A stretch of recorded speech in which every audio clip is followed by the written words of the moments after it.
தொல்லியல் அறிஞர், வரலாற்று ஆய்வாளர் நடன காசிநாதன் இன்று உயிரிழந்தார். அவருக்கு வயது 85. நடன காசிநாதன் நவம்பர் 1, 1940 அன்று கடலூர் மாவட்டம் நெய்வேலிக்கு அருகில் உள்ள தொப்பளிக்குப்பத்தில் பிறந்தவர். 1967 தொல்லியல் துறையில் கல்வெட்டாளராக பணியில் சேர்ந்தார். 1989 இயக்குநராக பதவி உயர்வு பெற்று 1998 ஓய்வு பெற்றார். இவர் தமிழ்நாடு அரசு தொல்லியல் துறையின் முன்னாள் இயக்குநராக பணியாற்றியவர். கல்வெட்டியல், நாணயவியல், தொல்லியல் உள்ளிட்டவற்றில் ஆழ்ந்த புலமை கொண்டவர். பல முக்கியமான ஆராய்ச்சி நூல்களை வெளியிட்டுள்ளார். இவரின் சொந்த சேகரிப்புகளான நூல்கள், இதழ்கள் உள்ளிட்ட 3000க்கும் மேற்பட்ட ஆவணங்களை ரோஜா முத்தையா ஆராய்ச்சி நூலகத்திற்கு நன்கொடையாக வழங்கியுள்ளார். நடன காசிநாதன் வட்டெழுத்துக்களை படிப்பதில் வல்லவராக அறியப்பட்டார். கன்னியாகுமரி, திருவண்ணாமலை மாவட்டங்களில் கல்வெட்டுகளை ஆய்வு செய்து பல புதிய கோயில் கல்வெட்டுகளையும் நடுக்கல் கல்வெட்டுகளையும் கண்டறிந்தார்.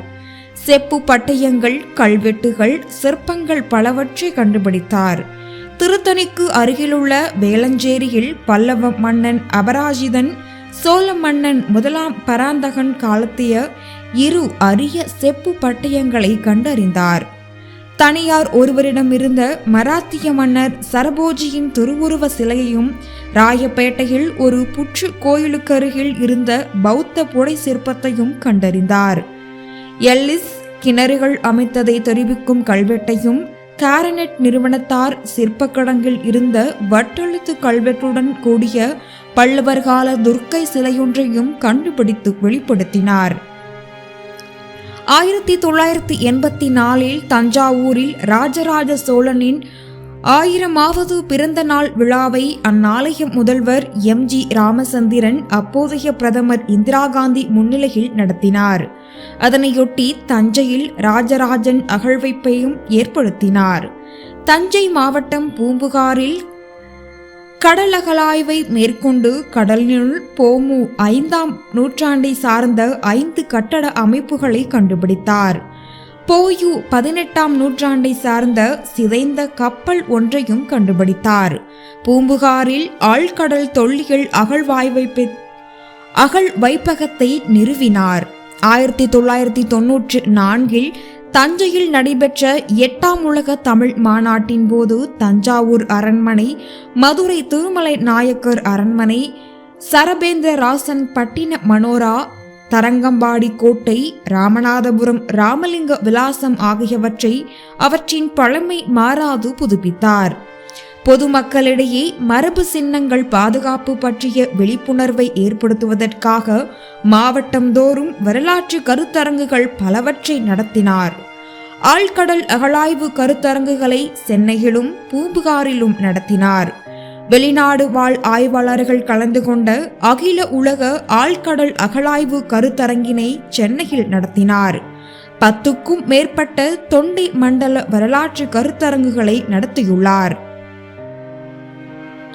நடன காசிநாதன் பணி ஓய்வுக்கு பின் தமிழ்நாடு தொன்மையியல் ஆய்வு நிறுவனம் என்ற ஒரு அமைப்பை ஏற்படுத்தினார். ஆய்வு அறிஞர்களின் உதவியுடன் அரிய பல தொல்பொருள்களை கண்டறிந்தார். இவர் எழுதிய சோழர் செப்பேடுகள் எனும் நூலில் அண்மை காலங்களில் கிடைத்த சில புதிய முக்கிய சான்றுகளை பழைய சான்றுகளுடன் தொகுத்து அளித்துள்ளார். இவற்றில் முக்கியமாக கருதப்படும் பெரம்பலூர் சான்றுகளின் விவரங்கள் ஆய்வாளர்களுக்கு பயனுள்ளவையானதாக இருக்கும். சென்னை அரசினர் கீழ்த்திசை ஓலைச்சுவடி நூல் நிலையத்தில் இருந்த 51க்கும் மேற்பட்ட சுவடிகளை நூல்களாக அச்சிட்டு வெளியிட்டார். நடன காசிநாதன் கோடைகால கல்வெட்டு பயிற்சியையும் ஓராண்டுகால கல்வெட்டு பட்டய வகுப்பு பயிற்சியையும் தொடங்கி நடத்தினார். தமிழகத்தின் நாகரிக சிறப்பு குறித்த உங்கள் பெருமையை உணர்வீர் என்னும் திரைப்படத்தை தமிழ், ஆங்கிலம் ஆகிய 2 மொழிகளிலும் துறையின் செயல்பாடு குறித்த வீடியோ படத்தை தமிழிலும் தயாரித்தளித்தார். இப்படி தம் பணிக்காலத்தில் பல அரிய கண்டுபிடிப்புகளையும் சில புதிய செயல் திட்டங்களையும் நிகழ்த்தியதுடன் கல்வெட்டாய்வு, அழகாய்வு, நாணயவியல் ஆய்வு, செப்பேடுகள் ஆய்வு, சுவடியியல் ஆய்வு என பல்வேறு களங்களில் புதிய பல ஆய்வுகளை நிகழ்த்தி ரா. நாகசாமி, தியாக சத்தியமூர்த்தி வரிசையில் தமிழ்நாட்டின் குறிப்பிடத்தகுந்த தொல்லியல் ஆய்வாளர்களுள் ஒருவராக நடன காசிநாதன் அவர்களின் மறைவுக்கு அஞ்சலி தெரிவிப்பதுடன் அவரின் பணிகளையும் போற்றுவோம். பாசனத்துக்கு தெர்மல்ல இருந்து வர்ற அந்த ஹாட் பாயில்டு வாட்டர் தான் வெளியில வருது. அது பாயில்ட் ஆகி சூடாகி வெளியில் அதில் பல கெமிக்கல்ஸ்லாம் வருது, நிறைய மெட்டல்ஸ்லாம் வருது. ரீசெண்டாக லாஸ்ட் இயர் நாங்கள் டெஸ்ட் எல்லாம் எடுத்தோம். ஒரு நிறுவனம், பூவுலக நண்பர்கள்னு ஒரு நிறுவனத்தை கூட்டிகிட்டு டெஸ்ட் எல்லாம் எடுத்தோம். ஒரு 20 சாம்பிள் எடுத்தோம். இன்னும் அரௌண்ட் தெர்மல் மைன்ஸ் எல்லா ஏரியாவும். அதில் பார்த்தீங்கன்னா எங்கள் ஏரியாவில் செலீனியம்ன்ற ஒரு மெட்டல் அதிகமாக இருக்குது. செலீனியம், ஜிங்கு, பொட்டாசியம், கால்சியம் எல்லாமே நிறையா இருக்குது. டிடிஎஸ் நிறையா இருக்குது. இந்த செலீனியம் என்ன பண்ணோன்னா இந்த போன் பிரச்சனை நிறையா வருது. எங்கள் ஊரில் நிறைய பேருக்கு பார்த்தீங்கன்னா போன் இஷ்யூஸ் இருக்குது, கிட்னி இஷ்யூஸ் இருக்குது, எல்லாமே இருக்குது. ஆனால் இதை எல்லாமே பல முறை சொல்லியும் தமிழ்நாடு அரசும் எந்த ஆக்ஷன் எடுக்கிறதில்ல.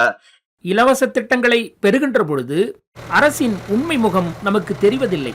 பெரிய தொழில் நிறுவனங்களின் தேவைகளுக்காக நம் ஒட்டுமொத்த வாழ்வுரிமையை பறிக்கும் பொழுதுதான் அரசு என்பது எத்தகைய வன்முறை வடிவம் என்பது நமக்கு புலப்படும்.